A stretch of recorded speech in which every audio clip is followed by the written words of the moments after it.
अब इसे वक्त का तकाजा कहें या फिर साजिश की प्लानिंग, वाकई इसे गोरख धंधा माना जाए या फिर सीट का रुआब, क्योंकि इतना तो साफ है कि कानून के आगे कोई छोटा या बड़ा नहीं होता।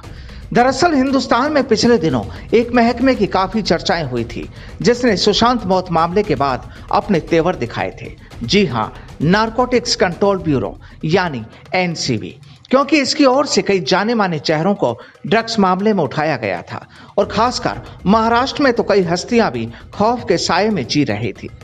बात ड्रग्स की थी, इसलिए इसकी शुरुआत की गई, क्योंकि इस बार पश्चिमी बंगाल में पुलिस ने एक जिस कार्रवाई को अंजाम दिया वो तो पूरे मुल्क में चर्चाओं में आ गई, और वो इसलिए कि मामला सियासत से जुड़ा था। दरअसल इस बार एक खूबसूरत चेहरे पर कानून ने दाग लगा दिया। जनाब, इन मोहतरमा का नाम है पामेला गोस्वामी। नाम अभी चर्चाओं में है तो आप भी वाकिफ होंगे, और इन पर इल्जाम ये कि पुलिस ने इन्हें 100 ग्राम कोकीन के साथ गिरफ्तार किया है, और पुलिस ने पकड़ा उस वक्त जब ये अपनी कार को पार्क कर रही थी।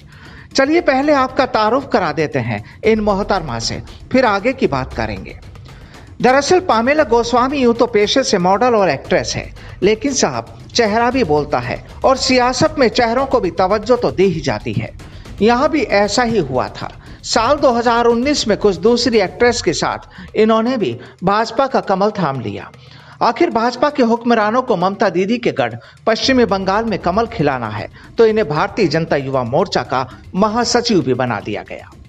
अब ये अलग बात है कि सियासी दलों में तो लोगों की जवानी गुजर जाती है दरियां बिछाते बिछाते, लेकिन कुछ को कुर्सी भी मिल जाती है वक्त से पहले, और यहाँ भी शायद कुछ ऐसा ही हुआ। लेकिन अचानक ऐसा होगा, और उस वक्त जब बंगाल की सियासत में रोज नई नई चिंगारियां उठ रही है, ऐसे ही वक्त में एक चिंगारी और सामने आ गई। पुलिस ने अपनी मुखबिरी के बाद मोहतरमा को सलाखों के पीछे पहुंचा दिया। आखिर कोकीन को ड्रग्स की कड़ी में बड़ा माना जाता है। पामेला के साथी को भी पुलिस ने पकड़ा। बहरहाल कानून अपना काम करेगा, लेकिन पामेला की गिरफ्तारी के बाद वही हुआ जो अक्सर होता है। आरोप प्रत्यारोपों का दौर चल निकला है। विपक्ष के नेता जमकर कोसने में लगे हैं, तो वहीं पामेला इसे साजिश का हिस्सा बताती है।